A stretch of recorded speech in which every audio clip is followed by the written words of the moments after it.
We're here, episode 12 of Kurrinda Bloodstock's Often Racing podcast, and we thought we'd give you a bit of an insight into Sean and how you started Kurrinda, mate, going back to pretty much the brand. Like, obviously your granddad had Kurrinda stud, and you were involved in that from a young age.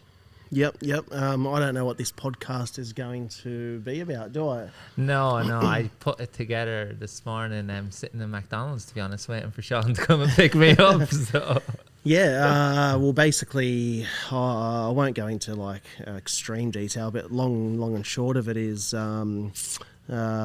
grandfather was involved in the industry for years, and we bought a farm in 1993 at Merriwar, 670 acres, and a horse by the name of Charmskay sort of got us not on the map as such, but it won the Tamworth Cup back in the day in 1994, and that was 100,000 to first place. Which was a lot of money back then. A lot of money. I've still got the trophy itself is like a $10,000 trophy. It's all gold plated, and so that horse I remember. Actually, he paid for the first concrete slab of his shed with that prize money, and then it just stemmed from there. And long story short, we built it up to about he built it up to about 180 horses that I worked on the farm, every single day that I could, and every day I was free, but around certain things, and basically up until the point of him passing away, and then we sort of in that time of like you helping on the farm, and you were actually a footy player for a bit. Attempted to, like it was mainly reserve girl. Like I did a bit of time with the Knights and the Roosters and whatnot, but I was never at the level that I could. I was probably good enough, but I didn't have the consistency where I could ever play that top grade.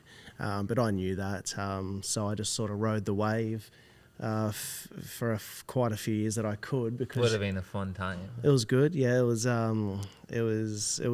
fun. Yeah, met a lot of good people. And I could, I soon realised you could drink most days and still be fit. So that was how times have changed. How times have changed.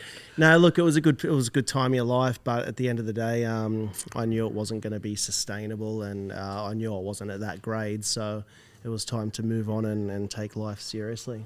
So no fear of swapping a grand final for a Group 1? Oh, not at all. Like it got to the point where I knew I was done when. We might get beat. I remember we played Melbourne Storm the year that they breached the salary cap. Do you remember that? Vaguely, yeah. So they breached the salary cap, and we had to verse them at it was Newcastle against Melbourne Storm, and that week they dropped every single player to reserve grade, like Sika Manu and players like Kevin Proctor, and I think Cooper was there, and Brent White. He was a State of Origin front rower, and they all showed up at reserve grade. They all played reserve grade, and we got beat 74-2. And it was the longest bender. The team, we all went out. We were supposed to have recovery on Sunday morning. I think we played Friday night, and we all turned up Sunday morning to recovery to the swim sesh, still in our jeans. We had not been home yet, so we're out for 2 days.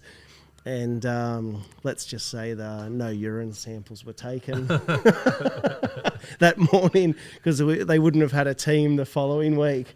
But no, look, it was good fun. And look, that's years ago now. I finished in 2010-11.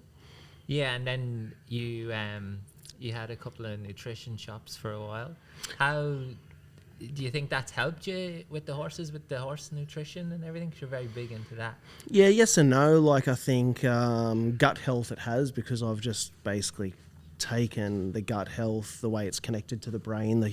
I guess the human gut's connected to the human brain, and scientifically speaking, so is the horse, so are the animals. So I've taken a lot of that across, and obviously I know how to break down certain with their feed, like feeds, it's everything with horses that we've touched on. Like we here at Ridgemont Farm, we touched on how important nutrition is, and you can turn a really average horse into probably just an above average horse just by nutrition. And then at what point did you decide I'm going to get back into racing? How did that come about? Yeah, so when grandfather passed, I had a good sort of 2 or 3 years away. It was just good timing. A lot of the mares weren't performing, probably half of the mares. A stallion died the same week he did, and it was just a weird time. And I thought, look, if I don't do it now, I'll never do it. And I got out of it for probably 2 or 3 years, and I didn't even watch a horse race. I didn't even I went from being your life to not watching one meeting. Yeah. So it was good, but at the same time, I knew when I was ready to come back into it. And how did you get back into it then? What was the first step? I said to Jen, I want to get back into it. I think this is the best way to go, for her to get the license, because obviously she's a solicitor. She worked at some big firms, and I said, look, I think you hold the license. You've got the qualifications to go and get it.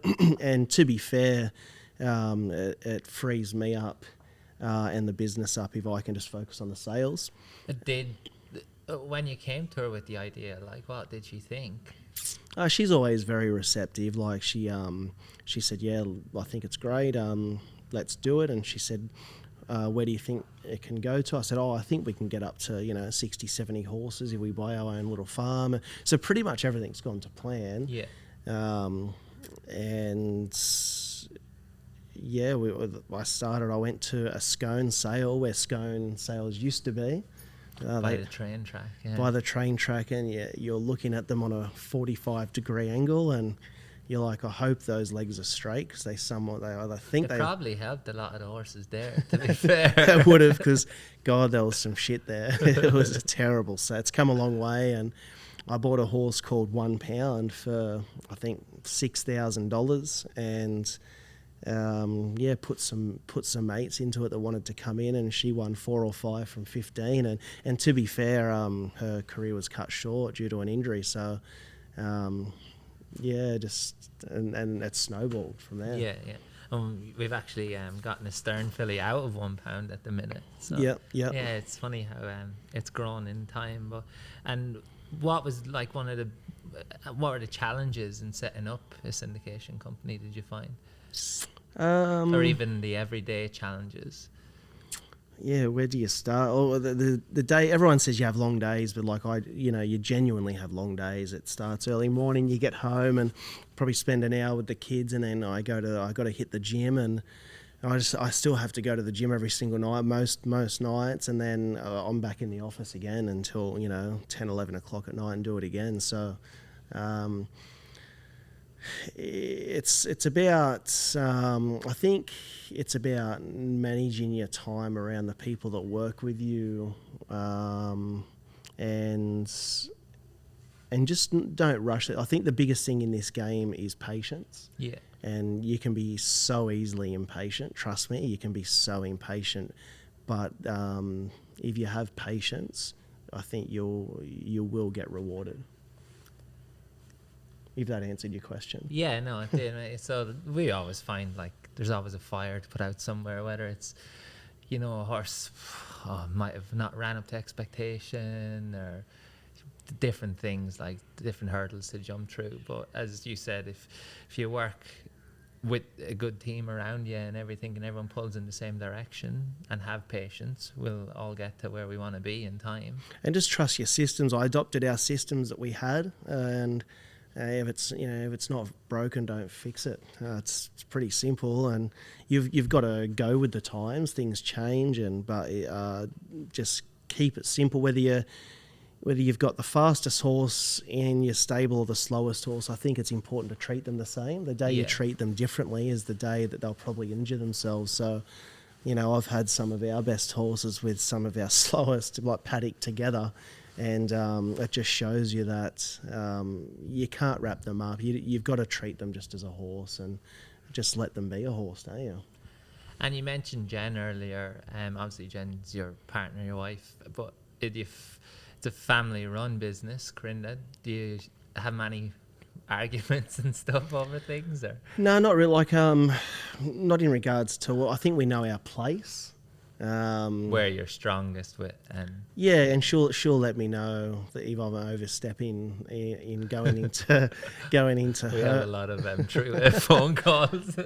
If I overstep and go into, I guess what she focuses on, and she'll tell me, look, no, like back off, I've got this, and so that's always good. And look, at the end of the day, I just focus on the farm and the sales, and now you've been with us for 12 months now, and I think it's key that you're only as good as who you work with, and it's good we bounce ideas off each other, and I sort of let Jen be most of the time. Yeah, no, you have to be that way. It's just, otherwise it won't be successful, really. But have you found, since you started the syndication company to where syndication is now in Australia, it's changed much? I probably haven't. I don't think as a syndicator, I probably can't comment because we haven't been around long enough. No, it's just syndication in general in Australia. Oh, it's like since I've been involved in the industry, like back when Darley were with the John O'Shea, and then Peter and Paul Snow, like they weren't even the Godolphin Blue, were they? Like back when Darley was maroon and white, and syndicators weren't probably a big thing until 2010. Really, 11, and then all of a sudden it's, God, like I feel in probably 5 years, half the fields are going to be syndicated horses. Yeah. So it's come a long way. And where do you see, say, 5 years, Kurrinda being? Look, I still feel we'll probably be around that 70 mark, that 70 horses. I don't want to get too big. I think you'll agree with that. Yeah, because you like to be hands-on at the farm still. So. Yeah, and I think it's manageable. Like, I think it'll get to the point that if we went any bigger, we'd probably need another location. Do you think Shane, our farm manager, would disagree with 70? No, well, like, again, it's about making sure that he gets the help he needs, because naturally the bigger and the busier we get, I'm not going to be at the farm. And we want, when you say 70, we want quality. We don't want to just race horses for the sake of it. No, not at all. Yeah. It's quality, cliche quality over quantity, and if they're not up to the mark and racing at a certain level, we need to make sure that our horses are. Yeah, and we've really focused on that quality this year, haven't we? Yep, definitely. So, yeah, and some of those yearlings, there's still shares available in them. Some really nice horses there. So if you are keen to get involved, shoot me an email, give me a call, get in touch with the office, or even come to our open day on the 21st of July. It's a great day. All our trainers there. There's prizes to be won. I think you're offering a $500 discount in a share. Are we? Go. Oh, that's the word on the street. Yeah, no, I'm more interested in the $200 Dan Murphy's voucher. And once this little podcast comes out, obviously things will change in regards to what's available and what's not. But contact George, and we've got an exciting. What do we got? 15 or 16 2-year-olds coming through. Yeah. So it'll be exciting times ahead, and. No, it's been really good. Like you said, I've been here 12 months now, and even in that time, I've seen how much we've grown, and it's great to be part of it, and very exciting times ahead. We've got some nice 2-year-olds coming out in the next while, and nice 3-year-olds as well. So, no, I think people will be hearing a lot from Kurrinda Bloodstock and seeing a lot of us.